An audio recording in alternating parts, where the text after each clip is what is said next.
लेकिन पहले एक बार टॉपिक पूरा कर लेते हैं। बड़े आसान आसान से टॉपिक है, और कुछ एक नए टॉपिक भी होंगे आपके, जिनको मैं बस थोड़ा इंट्रोडक्शन दूंगी आपको, आप समझ जाओगे, क्योंकि हमने अब कर लिया ना सारा टीचिंग एप्टीट्यूड, तो आपके लिए वो समझना बड़ा आसान रहेगा।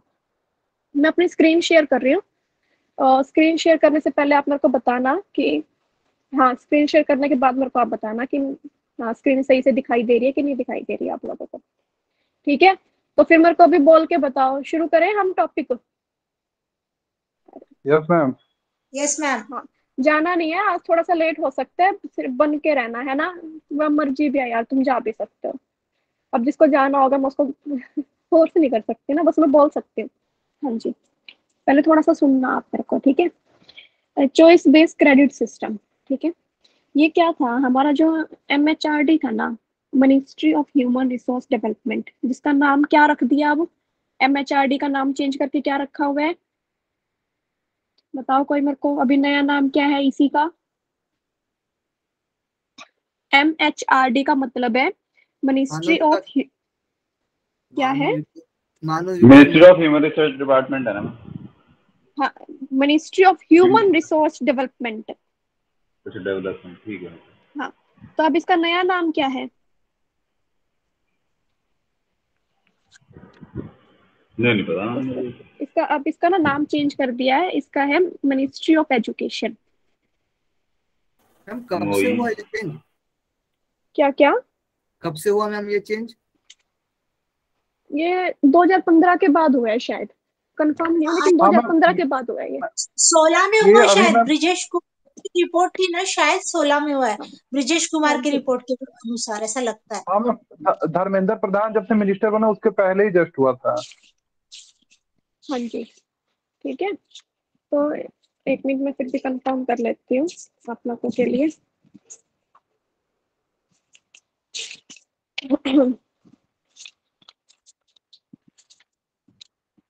कहाँ है ये टॉपिक,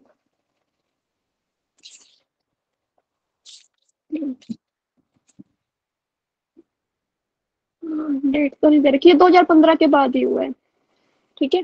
तो क्या था इसमें, मैं देखो आपको बताती हूँ कि जो MHRD था ना, ministry of human resource development, इसने ना एक नई प्रोसेस बनाया, ठीक है, एक नई प्रोसेस को इन्होंने लागू किया। उसमें क्या था, नई एजुकेशन पॉलिसी के अकॉर्डिंग इन्होंने क्या देखा कि एक एजुकेशन सिस्टम को थोड़ा सा चेंज करने की इन्होंने क्या की, कोशिश की, कि देखा कि जो हमारा पुराना एजुकेशन सिस्टम था उससे हमें इतने अच्छे इम्पैक्ट नहीं मिल रहे थे, ठीक है।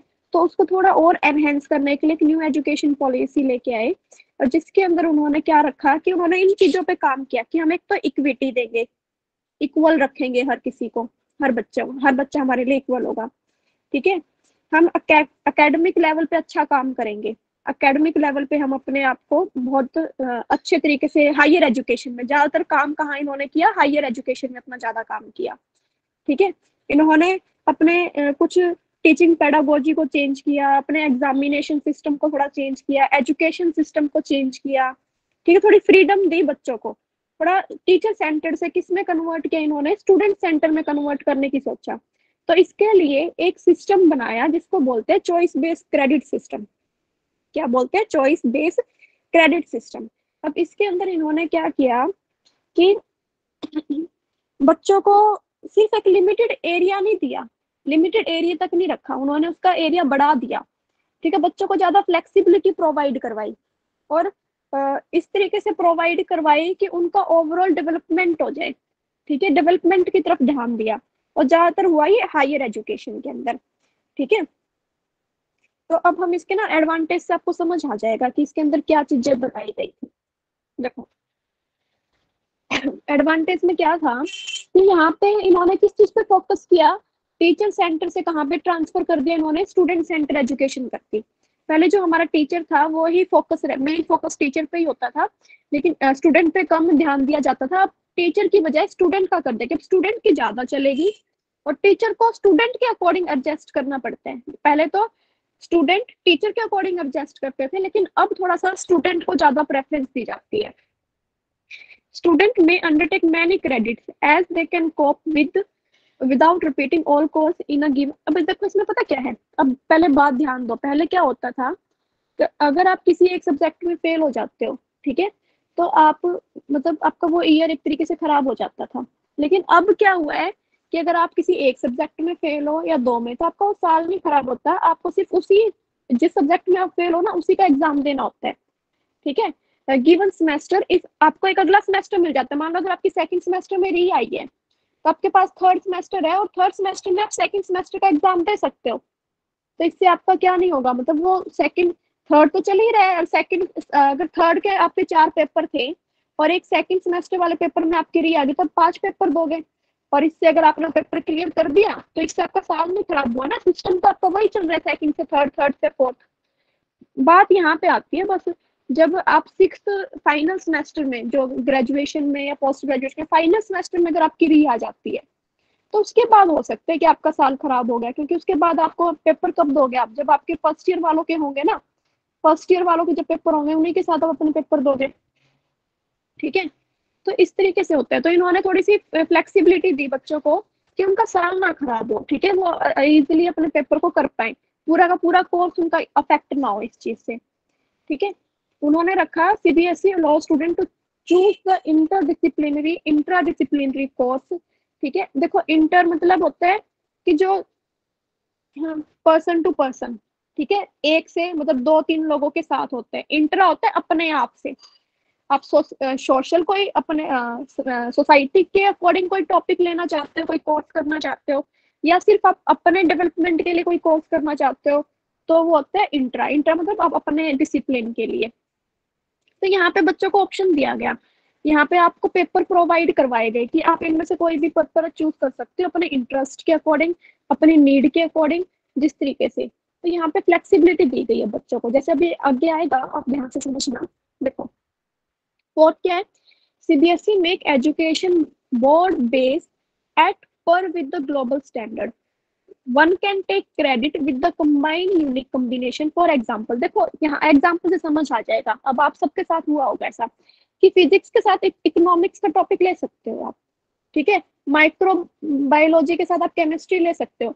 अब ऐसा हुआ है ना, देखो ये इतना तो आपको प्लस वन प्लस टू में पता होगा, जो प्लस वन बच्चे प्लस वन क्लास के अंदर जिन्होंने नॉन मेडिकल ली थी, साइंस लिया था, उनके पास एक ये भी होता है कि वो नॉन मेडिकल के साथ मेडिकल भी कर सकते हैं, बायोलॉजी भी ले सकते हैं वो। हाँ जी, पता है आपको कि मैथ और बायो दोनों साथ में कर सकते हैं। हाँ मैम, वो पीसीएम भी ले लेते हैं ना, फिजिक्स केमिस्ट्री हाँ मैथ हाँ बायो, और फिर एक लैंग्वेज ले लेते हैं। हाँ हाँ हाँ। तो ये कब हुआ है, सीबीएसई ने ऑप्शन दिया कि भाई आप अपनी पसंद, अगर आपका मैथ में भी इंटरेस्ट है, बायोलॉजी में भी इंटरेस्ट है, तो आप दोनों ले सकते हो, कोई प्रॉब्लम नहीं है। ठीक है, तो इससे क्या दिया सीबीएसई ने, फ्लेक्सिबिलिटी प्रोवाइड करवाई स्टूडेंट को कि study at different time at different institution to complete the one course. ये भी करवाया कि आप एक ही कोर्स को कंप्लीट करने के लिए या अलग अलग कोर्स को एक टाइम पे दो कोर्स भी कर सकते हो। ठीक है, और अलग अलग किसी कहीं से भी कर सकते हो। थोड़ा सा बच्चों के लिए टाइम वो होगा कि भाई वो कम टाइम में ज्यादा चीजें सीख सकते हैं, अगर वो सीखने के लिए इंटरेस्टेड है तो। और फिर और क्या किया इन्होंने, अब आपका ऐसा होता है ना, आपने सुना होगा कि आपको एक स्कूल से किसी दूसरे स्कूल में ट्रांसफर लेना है बीच में, क्लास के बीच में, ठीक है, सेशन के बीच में, तो आपका वो ट्रांसफर हो जाता है दूसरे स्कूल में। बस डिपेंड करता है वो स्टेट टू स्टेट कर रहे हो, आप अपनी स्टेट में कर रहे हो या एक स्टेट से दूसरी स्टेट में कर रहे हो। शायद एक स्टेट से दूसरी स्टेट में करना मुश्किल होता है, स्कूलों में तो शायद हो जाता है, हायर एजुकेशन में थोड़ा सा शायद मेरे को इतना कंफर्म नहीं है कि आप एक स्टेट से दूसरी स्टेट में अगर जाते हो तो आपकी वो डिग्री वहां पे एज इट इज, आपने फर्स्ट ईयर दूसरे किसी एक स्टेट से किया है और सेकंड ईयर आप किसी और दूसरी स्टेट से करना चाहते हो, तो मैं श्योर नहीं हूँ। लेकिन हाँ इतना तो जरूर पता है मेरे को, अगर एक ही यूनिवर्सिटी के अलग अलग वो है ना ब्रांच, या एक ही स्टेट में, तो आप कर सकते हो। ठीक है, तो यहाँ पे क्या होता है कि एक इंस्टीट्यूशन में आपने जो अर्न किया है ना, वो ट्रांसफर हो सकता है आपके दूसरे इंस्टीट्यूशन में, अगर आप वही कोर्स कर रहे हो तो किसी दूसरे इंस्टीट्यूशन के अंदर। ठीक है, तो ये कुछ सीबीएसई ने एडवांटेज रखी, और यही हमारा सीबीएसई सिस्टम है। चॉइस चॉइस बोले ना कि चॉइस होती है बच्चों पे, बेस क्रेडिट सिस्टम, चॉइस के बेस पे आपके क्रेडिट दिए जाएंगे आपको। आपकी अपनी चॉइस है कि आप किस तरीके से करना चाहते हो। उसके बाद कुछ कीवर्ड्स आते हैं आपके, ये मैं सोच रही हूँ आपको करवाऊँ या ना करवाऊँ, थोड़ा सा मैं बता देती हूँ, आप फटाफट समझने की कोशिश करना क्या क्या है ये। ठीक है, कीवर्ड्स में क्या है, एकेडमिक ईयर किसको बोलते हैं, एकेडमिक ईयर में क्या होता है, देखो एक आपका ओड सेमेस्टर होगा, first semester plus second semester, एक ओड है एक इवन है, ये क्या होता है, एक साल के अंदर 2 सेमेस्टर होते हैं, इसको हम बोलते हैं एकेडमिक ईयर, कि आपका एक एकेडमिक ईयर है जिसके अंदर 2 चीजें लगातार जुड़ी होती है, थर्ड या फोर्थ, देखो थर्ड और फोर्थ, थर्ड फोर्थ सेमेस्टर का एक होगा, फर्स्ट सेकंड सेमेस्टर का एक एकेडमिक ईयर होगा, ठीक है, फिफ्थ सिक्स सेमेस्टर का एक एकेडमिक ईयर होगा, तो यहाँ पे ओड और इवन जुड़ते हैं साथ में। सीबीएसई आपने पढ़ ही लिया क्या है, चॉइस बेस्ड क्रेडिट सिस्टम है, ठीक है। कोर्स क्या होता है, जो आपका मेन प्रोग्राम होता है, जो जिस चीज में आप कोई भी स्किल या कोई भी काम करना चाहते हो वो आपका कोर्स होता है। अब यहाँ पे देखो क्रेडिट बेस्ड सेमेस्टर सिस्टम क्या होता है, अंडर द CBSS, इसने क्या है, यहाँ पे देखो यहाँ पे है क्रेडिट बेस्ड सेमेस्टर सिस्टम, इसमें क्या है, under the CBSS the requirement of awarding a degree or diploma or a certificate is prescribed in a term of number of credit to complete by the student। इसमें आपको degree, diploma या certificate कब prescribe करेंगे, किसके term में prescribe करते हैं, credit, number of credit दिए जाते हैं आपको to completed by a student, जैसे अपने यहाँ पे नंबर मेंशन करते हैं, ठीक है। और इसके अंदर CBSS में क्या होता है, ग्रेड दिए जाते हैं, उनको क्रेडिट बोलते हैं, पॉइंट्स बोलते हैं हम, ठीक है। तो उसके अंदर आपका क्या दिया जाता है, डिप्लोमा, डिग्री या सर्टिफिकेट दिया जाता है। क्रेडिट पॉइंट क्या होते हैं, ये प्रोडक्ट होती है किसकी, ग्रेड पॉइंट और नंबर ऑफ क्रेडिट, ये वो सिर्फ याद रखना आपको, इतना ज्यादा नहीं करना, कि मल्टीप्लाई है ये किसकी, ग्रेड पॉइंट की और नंबर ऑफ क्रेडिट की। क्रेडिट से पॉइंट करने से पहले क्रेडिट समझ लो क्या है, a unit by which the course work is major, एक कोर्स वर्क की एक यूनिट होती है, जैसे डिस्टेंस को मेजर करने की यूनिट क्या होती है, किलोमीटर, मीटर होती है ना, ऐसे ही आपको कोर्स वर्क को जो भी आपने काम करा ना उसकी एक यूनिट है, ठीक है। किस यूनिट में आप, जैसे अपने यहाँ तो नंबरों से जज करते हैं, कितने नंबर आए आपके, तो आपकी A ग्रेड है, बी, अब अभी हमारे अंदर भी A ग्रेड B ग्रेड वाला सिस्टम है, तो वो होता है आपकी यूनिट। इट डिटरमाइन, ये क्या डिटरमाइन करता है कि कितने घंटे आपने अपने इंस्ट्रक्शन पे लगाए हैं पर वीक, ठीक है। तो अगर आप 1 क्रेडिट किसके इक्विवेलेंट होता है, 1 hour of teaching, 1 hour of teaching, 2 hour of practical work या फील्ड वर्क पर वीक। एक क्रेडिट किसके इक्वल होता है, 1 घंटा टीचिंग के, और प्लस में क्या है साथ में, 2 घंटे आपके प्रैक्टिकल वर्क होने चाहिए पर वीक, प्रैक्टिकल वर्क का है पर वीक, और ये क्या है, हर एक दिन में, ठीक है, जो आपका लेक्चर होता है। तो सिर्फ आपको डेफिनेशन से करनी है, मोटा मोटा सा, इतना कुछ ज्यादा जरूरी नहीं है, ये ज्यादा ध्यान मत लगाना। फिर उसके बाद बात करते हैं कम्युलेटिव ग्रेड पॉइंट एवरेज क्या होता है, ठीक है। इट मेजर द ओवरऑल, ये सारी की सारी परफॉर्मेंस आपकी मेजर करते हैं स्टूडेंट की सारे के सारे सेमेस्टर में, ठीक है, ओवरऑल सेमेस्टर में। इसको निकालते कैसे है, ये रेशियो होती है, रेशियो होती है किस किस के साथ की, टोटल क्रेडिट पॉइंट, यहाँ पे टोटल क्रेडिट आएगा, डिवाइड में by the student in various course in all semester and the sum of the total credit all the course in all semester। Credit यहाँ पे तो पॉइंट आएगा ऊपर, तो नीचे आएंगे टोटल क्रेडिट, क्रेडिट में देखो क्रेडिट पॉइंट अलग होता है, क्रेडिट अलग होता है, ठीक है। तो नीचे क्या आएंगे, टोटल क्रेडिट आएगा, और ऊपर क्या आएगा, क्रेडिट पॉइंट आएगा।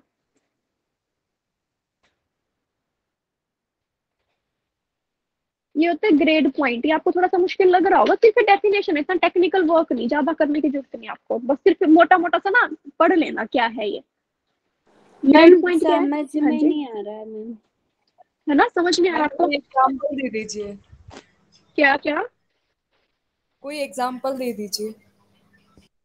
देखो चलो मैं समझाती हूँ आपको। अ, आपने वो देखा है, जैसे जो आपके क्विज कंपटीशन होते हैं, ठीक है, अपने यहाँ होता नहीं ना, अपने वाले सिस्टम में भी फिलहाल क्या चला हुआ है, नंबर के बेस पे किसमें कन्वर्ट कर दिए जाते हैं, आपके डिग्री के अंदर कर दिए जाते हैं, किसके अंदर, परसेंटेज के बेस पे तो हमारे नंबर बताते हैं, लेकिन डिग्री में हमारा A ग्रेड B ग्रेड है ना, A+ पे, इनके ऊपर कन्वर्ट कर दिया जाता है डिग्री के अंदर। लेकिन अब क्या है, कि जैसे आपने क्विज के अंदर देखा है कि भाई आपको पॉइंट्स मिलेंगे, अगर आप एक क्वेश्चन कवर करते हो तो उसका आपको 1 पॉइंट मिलेगा, 2 पॉइंट मिलेगा। इन्हीं को बोलते हैं क्रेडिट पॉइंट। क्रेडिट पॉइंट का मतलब, क्रेडिट का मतलब क्या है कि एक कोर्स को मेजर करने की यूनिट है ये। किसी भी कोर्स को मेजर करने की एक यूनिट रख दी गई कि आपको अगर ये कोर्स करना है तो आपको 10 पॉइंट करने पड़ेंगे उसको कंप्लीट करने के लिए। 10 पॉइंट बनाने जरूरी है आपको। अगर जब तक आपने वो 10 पॉइंट अचीव नहीं किए तब तक आपका वो कोर्स पूरा नहीं माना जाएगा। ठीक है, मतलब आपको डिग्री नहीं मिलेगी। एक लिमिटेड क्राइटेरिया रख दिया कि आपको कम से कम इतने पॉइंट आपके पास होने चाहिए, उसके बाद ही आप क्या कर पाते हो, अपना आगे काम कर पाओगे।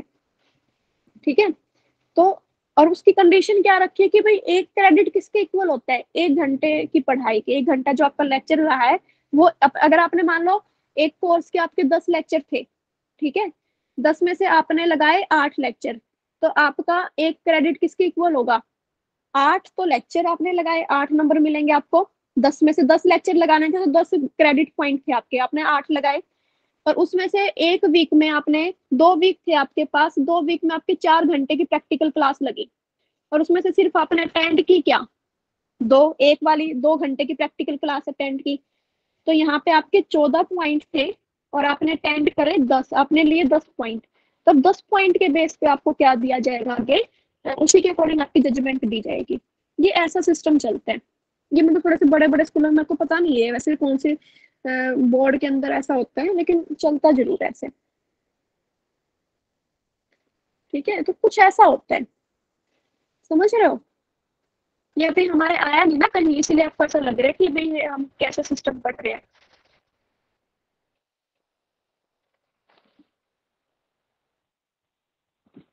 मैम यूनिवर्सिटी में तो आजकल ऐसे ही रिजल्ट बनते हैं ना, ग्रेड पे भी।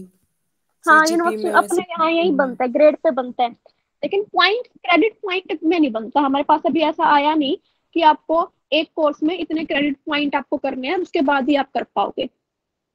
जैसे हमारे तो लेटर ग्रेड में चलता है। ये हमारे वाला सिस्टम है कि हम ग्रेड पे चलते हैं। हमारे पास O, A+B+C ऐसे हमें ग्रेड दिए जाते हैं। ठीक है, और उन ग्रेड को ना पॉइंट्स में कन्वर्ट कर दिया जाता है। देखो, हाँ ये चीज यहाँ आई थी आपकी, देखो मैं बताती हूँ आपको।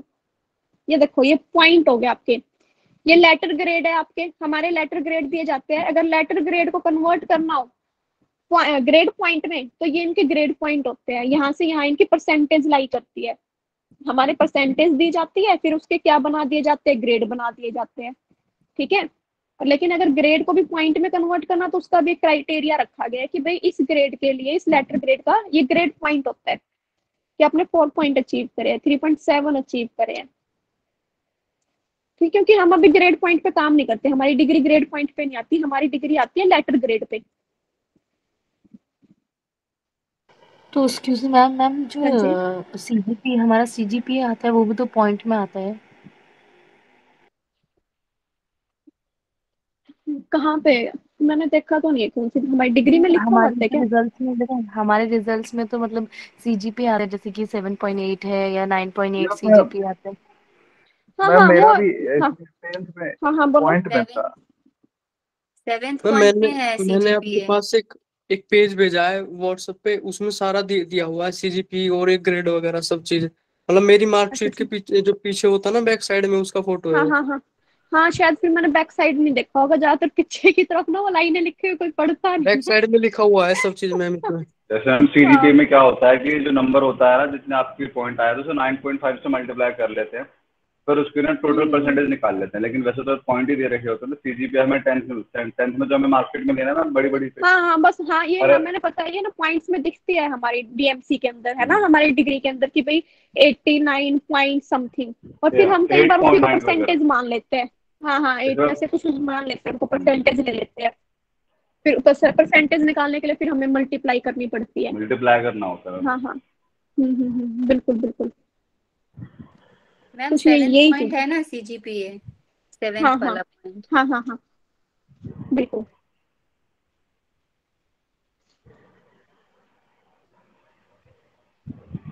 ये सिर्फ ये हमने पता ही है लगभग कि ग्रेड पॉइंट हमने देख लिया, लेटर ग्रेड देख लिया हमने, प्रोग्राम क्या होता है। ठीक है। अब प्रोग्राम में हमारे सेमेस्टर ग्रेड पॉइंट एवरेज जो हमारे पर सेमेस्टर में काम करते हैं, सेमेस्टर के जो होते हैं। और सेमेस्टर क्या होता है आपका, जो 15 से 18 वीक तक हमारा सेमेस्टर चलता है, जिसमें हम मैक्सिमम कितने दिन होते हैं आपके, 90 दिन होते हैं एक सेमेस्टर के अंदर, कि आपको टीचर को 90 दिन के अंदर वो सेमेस्टर आपका कंप्लीट करना होता है। ठीक है। और ये सीजन कैसे चलता है, ऑड में चलता है। ऑड सेमेस्टर मतलब जुलाई टू दिसंबर चलेगा, ठीक है, या even semester from January to July चलेगा। इस तरीके से आपके सेमेस्टर सिस्टम चलते हैं। ये बस बेसिक सी डेफिनेशन थी, आप पढ़ के देखना इनको एक बार। ये हमने कल कर लिया था, है ना, टाइप ऑफ कोर्स।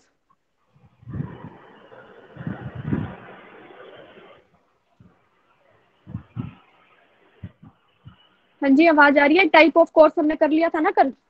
हाँ मैम, कर लेते मैम। अब थोड़े एक्स्ट्रा टॉपिक आएंगे अपने, ये पढ़ लेना, इतनी दिक्कत नहीं है, ये तो आ ही जाएगा आपको समझ। थोड़ा सा यहाँ पे हो सकता है कि ये स्टार्टिंग वाले एक बार पढ़ना समझ आ जाएगा, अदरवाइज हम जब दोबारा लेंगे ना क्लासेस में मुझको बता देना। मैं ना दूसरी स्क्रीन शेयर कर रही हूँ, अपनी दूसरी पीडीएफ ओपन कर रही हूँ, पीडीएफ फाइल, तो मुझको बताना ये स्क्रीन क्यों नहीं चेंज हो रही।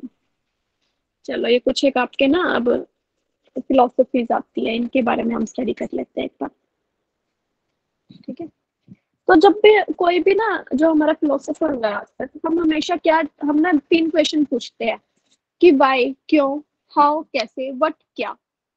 तो हमारे क्वेश्चन रहते हैं कि वाई ज्यादा इंपॉर्टेंट रखते हैं, फिलोसफर हमेशा जानने की कोशिश करते हैं कि इसके पीछे का रीजन क्या है। How is decided by psychology, psychology decide करते हैं कि ये चीज है क्या। और व्हाट डिसाइड करते हैं, क्या decided by the social needs, आपकी सोशल नीड्स डिसाइड करती है कि हम इस क्या का आंसर किस तरीके से देंगे। वाई का काम हमारे फिलोसफी के अंदर किया जाता है, ठीक है, दर्शनों के अंदर किया जाता है। साइकोलॉजी के अंदर हाउ पे काम करता है, वो सोशल नीड आपकी काम करती है व्हाट के ऊपर। अभी जैसे आप पढ़ोगे ना तो आपको समझ आएगा। देखो, सबसे पहले है आइडियलिज्म। इसके अंदर क्या होता है मैं आपको बताती हूँ। जिसके अंदर जो भी बंदा या बंदी, ठीक है, इस चीज में बिलीव करता है कि भाई सब चीजें किसके सेंटर है, गॉड के सेंटर है। गॉड क्या है, सब चीजों का क्रिएशन है। गॉड, जो गॉड में बिलीव करता है, जो नॉलेज जानता है कि भी क्रिएशन गॉड ने किया है, नॉलेज, स्पिरिट, माइंड, सब चीजें गॉड से रिलेटेड है। हम चारों तरफ, यूनिवर्स जिसने बनाया है ना वो गॉड है। मतलब जो किसको प्रेफरेंस देता है, गॉड को प्रेफरेंस देता है, भगवान को जो मानता है वो, उसको हम बोलते हैं आइडियलिज्म। ठीक है, समझ आई बात। जैसे हमारे क्या थे, स्वामी दयानंद जी, विवेकानंद जी, ठीक है, ये सारे किस पॉइंट को बिलीव करते थे, आइडियलिज्म पे बिलीव करते थे ये। ठीक है, तो बोलते कि मैन ऑफ सुपीरियर नेचर, जो अपने इंटेलेक्चुअल कल्चर को, जो बुद्धिमत्ता पे काम करते हैं, जो अपने धर्म पे काम करते हैं, जो मोरालिटी पे काम करते हैं। समझ आई आपको आइडियलिज्म क्या होता है?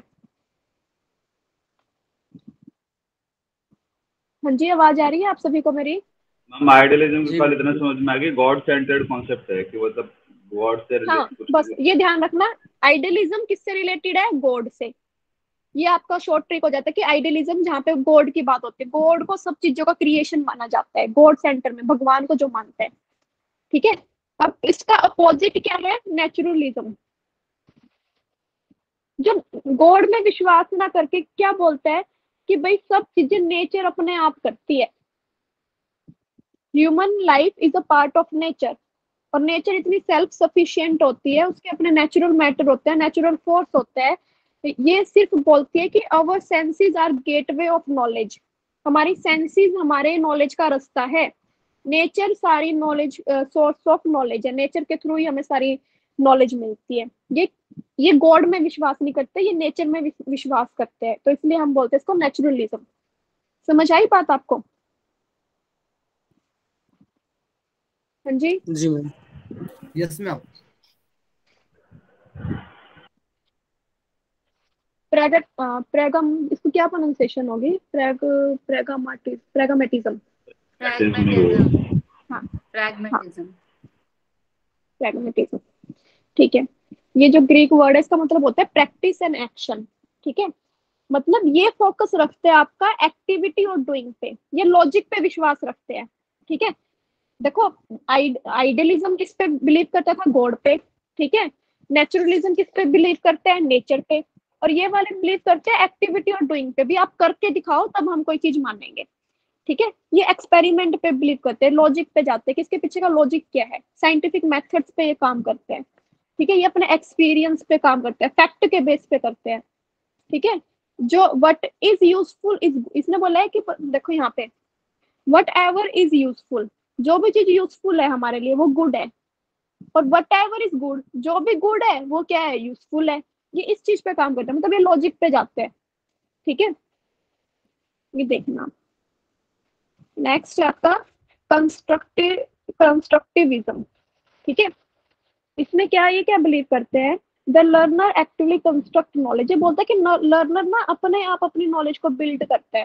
ठीक है, ये बहुत सारी ऐसी लर्निंग इन्वॉल्व करता है, active processing of information that each individual, हर एक इंडिविजुअल अपनी एक्टिविटी को खुद ऑर्गेनाइज करता है। बच्चे अपने आप हाथ पैर मारना, जब बच्चा बचपन में जब जन्म लेता है तो खुद से अपने हाथ पैर को हिलाना शुरू करता है, खुद से चलना शुरू करता है।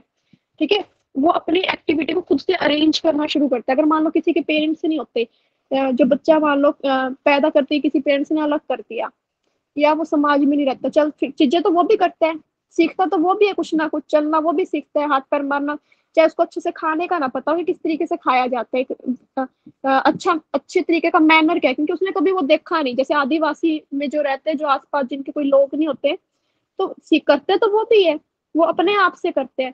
तो इसमें यही बात आई, कंस्ट्रक्टिविज्म किस पे बिलीव करता है कि लर्नर, इंडिविजुअल लर्नर अपना खुद से नॉलेज को गेन करता है वो।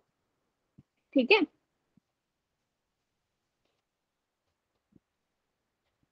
नेक्स्ट है ह्यूमनिज्म। ह्यूमनिज्म क्या है, ये बिलीव करता है, ये किस पे काम करता है, ये जो अंडरलाइन वाली लाइन है ये इंपॉर्टेंट है, believe in interest and welfare of all human being. भाई ये तो सब ह्यूमन बींग्स की जो भलाई चाहते हैं ना, हर ह्यूमन का अच्छा हो या उसके वेलफेयर में इंटरेस्ट रखता हो। ठीक है, वो ह्यूमनिज्म है, मतलब इसका मेन गोल ही ये होता है कि हर एक जो जितने भी हमारे ह्यूमन है सबका क्या हो, भला हो। ये सबसे ज्यादा डिपेंड करता है सेल्फ एक्चुअलाइजेशन पे, कि this form of learning is depend on the self actualization, आप अपने आप का आत्मज्ञान से रिलेटेड होता है। ठीक है, रैशनलिज्म किस पे डिपेंड करता है, rationalism claim that there are significant way in which our concept and knowledge are gain independently by sense experience.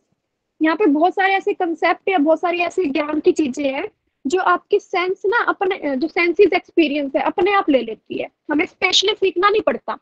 एक तो चीजें बताओ, देखो एक तो ना हम कुछ लर्निंग ऐसी है कि जो हम स्पेशल करते हैं, इंटेंशनली हम किसी चीज को सीखते हैं, और कुछ हमारी सेंसेस ऐसी होती है कि वो अपने आप ही कुछ ना कुछ अपने आप अपना काम करती है, और हमें बहुत सारी चीजें अपने आप सीखने को मिल जाती है, हमें स्पेशल उन पर ध्यान नहीं देना पड़ता।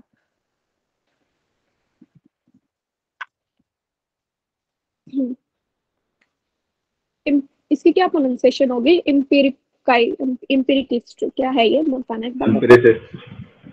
Empiricist, हाँ जी। Claim that the sensory experience are the ultimate source of the all concept। हमारे जितने भी ये बोलते हैं कि भाई जितने आपके सेंसरी एक्सपीरियंस है ना, जो आप अपनी पांचों सेंस से जितनी भी चीजें नॉलेज लेते हो, वो हमारे सबसे ज्यादा इंपॉर्टेंट सोर्स होते हैं, इनके बिना आप नॉलेज और कंसेप्ट सीख ही नहीं सकते।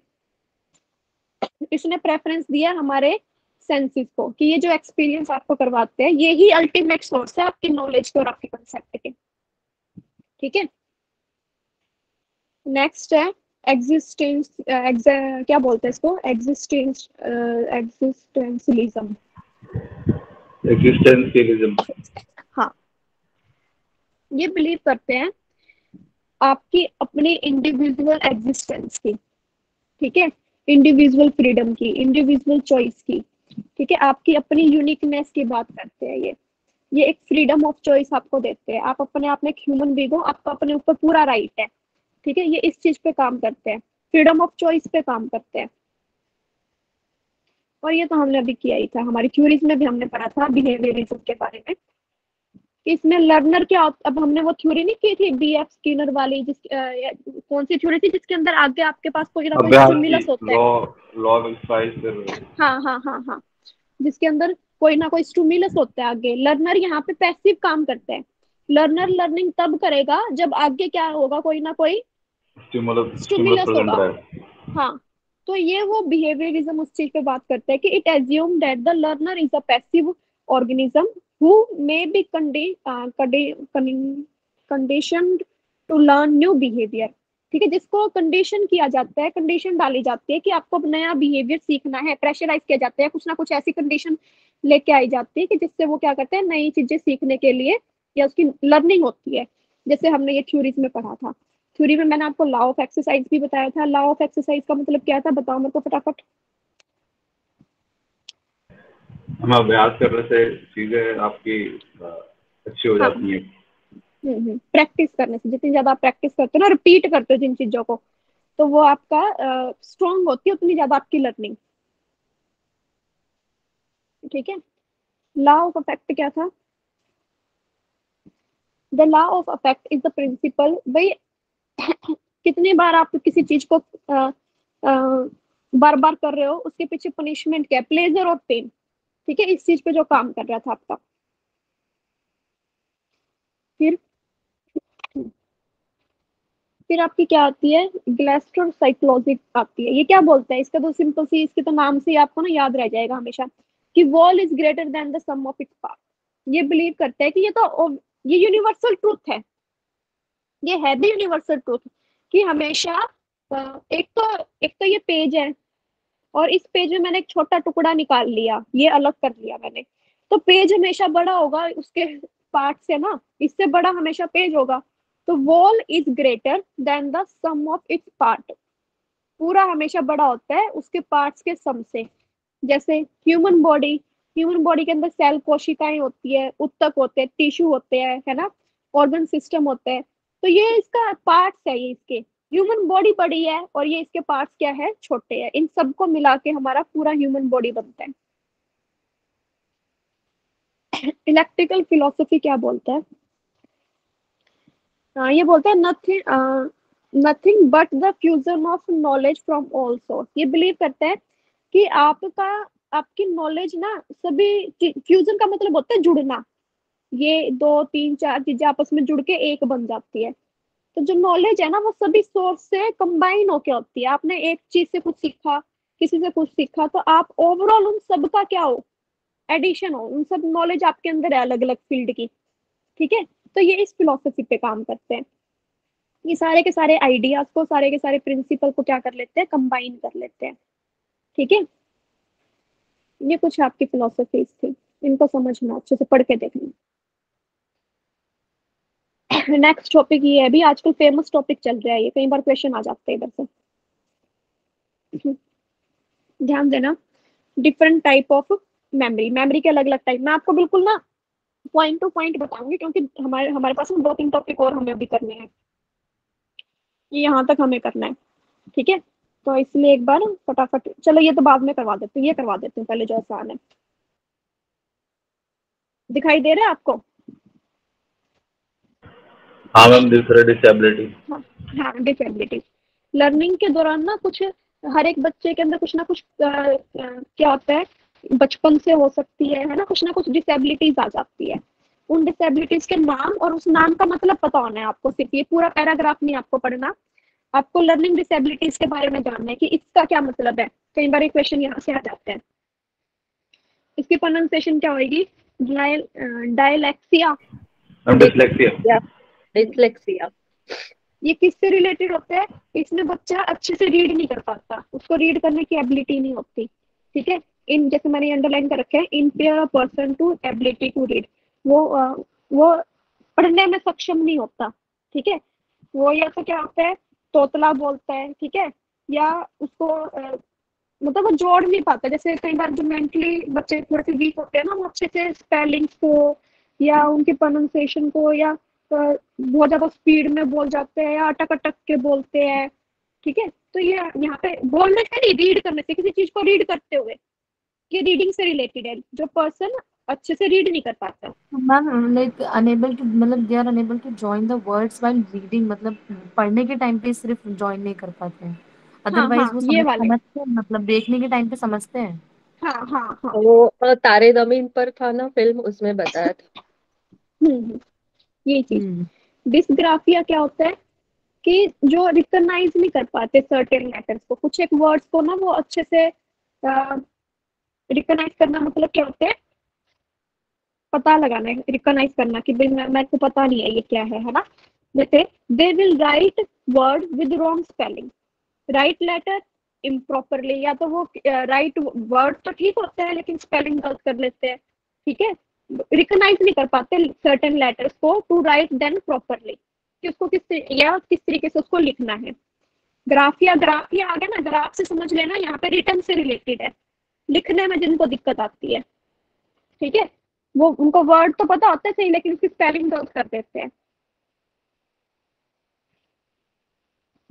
डिस्फेजिया क्या होता है, ये बोलने से रिलेटेड होता है। देखो ये पढ़ने से रिलेटेड था, ये रीडिंग से रिलेटेड था, ये आपका किससे रिलेटेड था, लिखने से, ठीक है, और ये आपका किससे रिलेटेड है, स्पीकिंग से, कि आपका brain due to the damage in a part of brain responsible for the communication, कोई अच्छे से कम्युनिकेट नहीं कर पाता, ठीक है।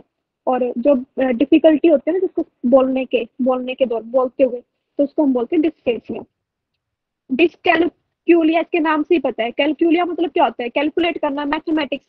जिसको थोड़ी सी दिक्कत आती है अर्थमेटिक प्रॉब्लम से, नंबरों में सम प्लस करने में, जिनको वैल्यू जैसे घड़ी में टाइम नहीं पता चलता, मतलब जो नंबरों से रिलेटेड जो प्रॉब्लम होती है, उनको टाइम नहीं वो बता सकते घड़ी में कि क्या टाइम हुआ है।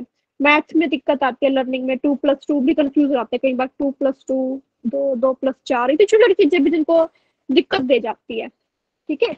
उसको जो वो डिजीज होता है उसको बोलते हैं डिसकैलकुलिया, ठीक है। समझ आ गई आपको बात? हाँ मैम, मतलब इसका मतलब ये होगा नंबर से रिलेटेड जितनी भी चीजें उससे वो दिक्कत आती है उनको। हाँ, उनको जो उस चीज में प्रॉब्लम आ रही है, डिफिकल्टी हो रही है लर्निंग में और समझने में, अंडरस्टैंड करने में, मतलब उनको यही नहीं समझ, कहीं उनसे अगर कोई मैम लोग पूछ ले 4+5 कितना होता है, तो शायद इसमें भी उनको दिक्कत आ जाती है कि वो करने बिल्कुल बच्चों की तरह करने लगते हैं, बड़े बड़े बच्चे भी, किसका मतलब क्या है। समझ आई आपको बात? हाँ मैम, मेरी बात तो समझ में आ गई। हाँ, ये कर लेना बहुत जरूरी है। मैं बस बिल्कुल सिलेक्टेड टॉपिक्स लेके आई हूँ जो बहुत ज्यादा जरूरी है आपके। ये देखो माइक्रो टीचिंग बहुत फेवरेट टॉपिक हो रहा है आजकल यूजीसी नेट वालों का। समझना है, एक बार समझ लोगे तो सब क्लियर हो जाएगा। जैसे आपको क्लास में प्रेजेंटेशन होती है ना, आपकी प्रेजेंटेशन के लिए क्या करते हैं बच्चे, क्लास में 30 बच्चे होते हैं और हर एक बच्चा अपना अपना कोई टॉपिक सिलेक्ट कर लेते हैं कि भाई मेरे को तो इस टॉपिक पे प्रेजेंटेशन देनी है, लेकिन उसका टाइम लिमिट होता है। एक टॉपिक होता है छोटा सा सब टॉपिक, टॉपिक का भी सब टॉपिक लेते हैं बच्चे, ठीक है, और उसकी टाइम लिमिट होती है कम, भाई 6 से 7 मिनट के अंदर तक कोई टॉपिक कंप्लीट करना है, इसकी प्रेजेंटेशन तेरे को देनी है, ठीक है। और उसी दौरान आपको क्या मिलती है, उसकी फीडबैक मिलती है, उसी दौरान आपको क्या मिलेगा, तुरंत फीडबैक मिलेगा आपको। वो होता है माइक्रो टीचिंग, कि आप टीचिंग सीख रहे हो लेकिन छोटे लेवल पे, एक छोटा सा टॉपिक आपने प्रिपेयर करना है टीचर्स के सामने, स्टूडेंट भी बहुत कम होंगे आपके सामने जो ये चीज कर देख रहे होंगे, आपकी या टीचिंग को सुन रहे होंगे, जो आपके स्टूडेंट होंगे जिनको आपको प्रेजेंटेशन देनी है, वो भी बहुत कम होते हैं। और क्या था ये, इसका ना एक डायग्राम था आपकी बुक में, मैं वो निकाल रही हूँ। ये बड़ा यहाँ से डायग्राम से क्वेश्चन बहुत पूछा जाता है, एक बार मैं निकाल लेती हूँ।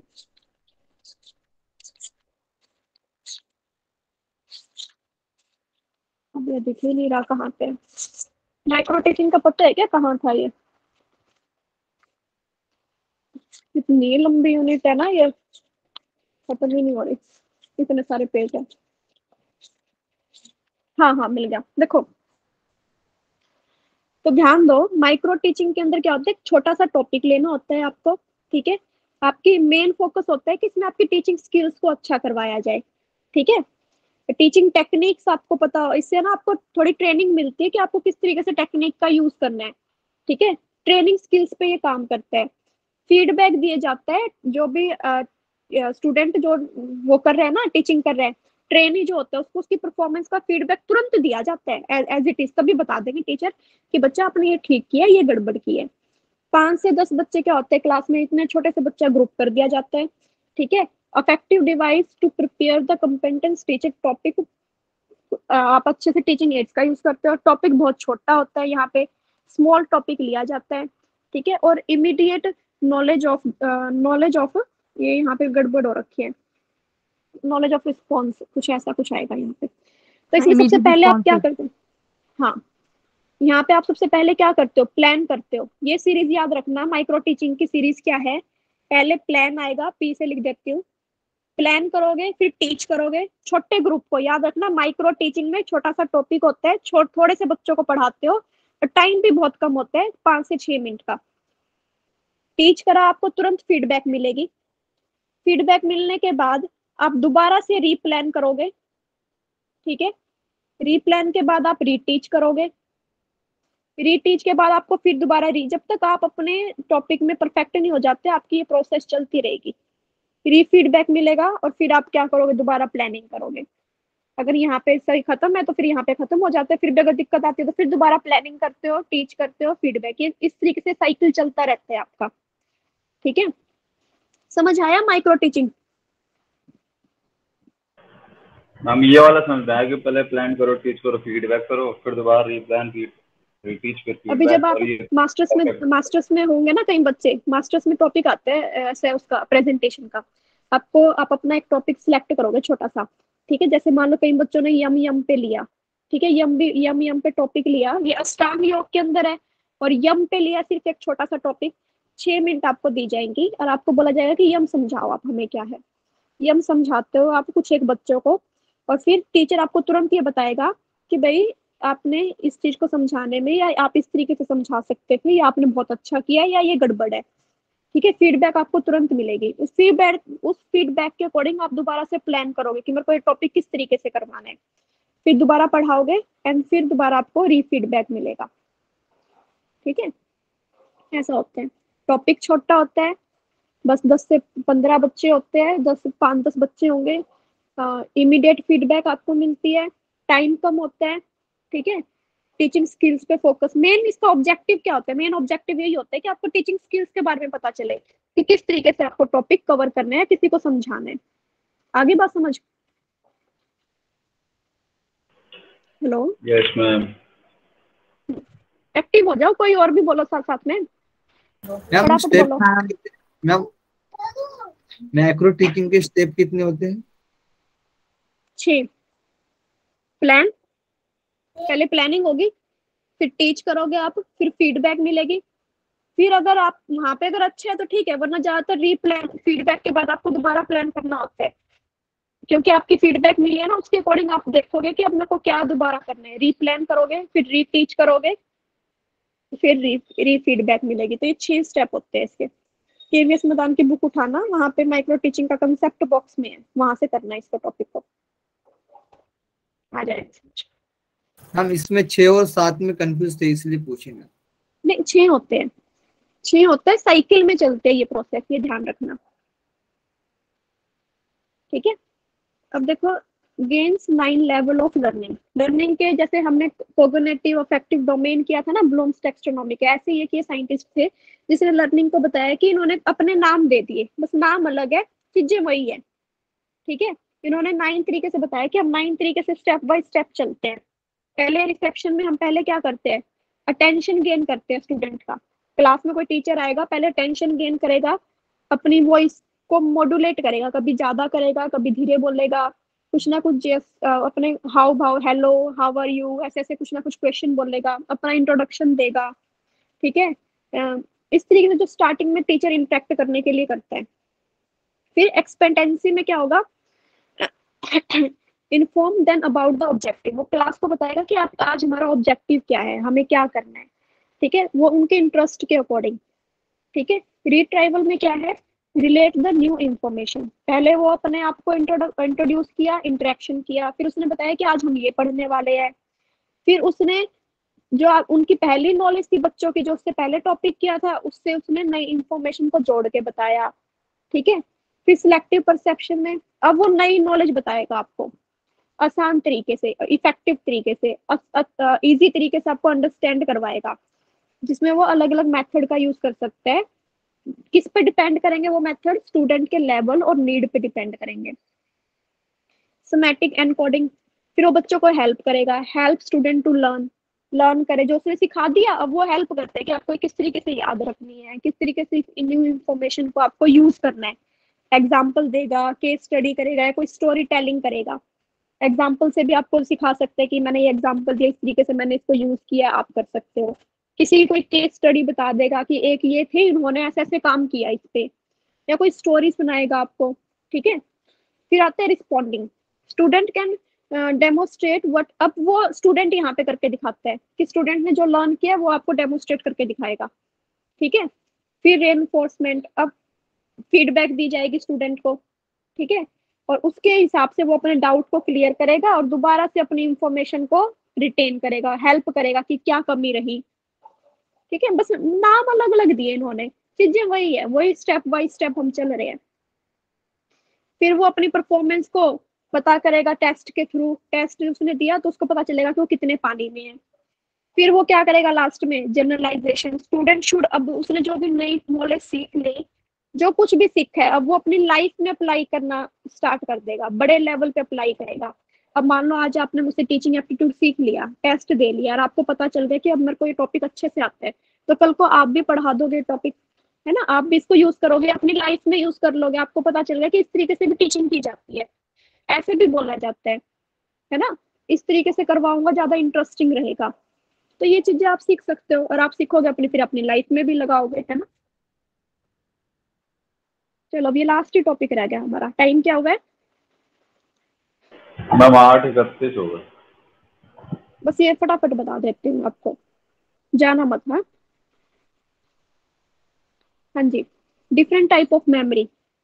देखो ये लास्ट टॉपिक है सिर्फ, फिर अपना कंप्लीट हो जाएगा।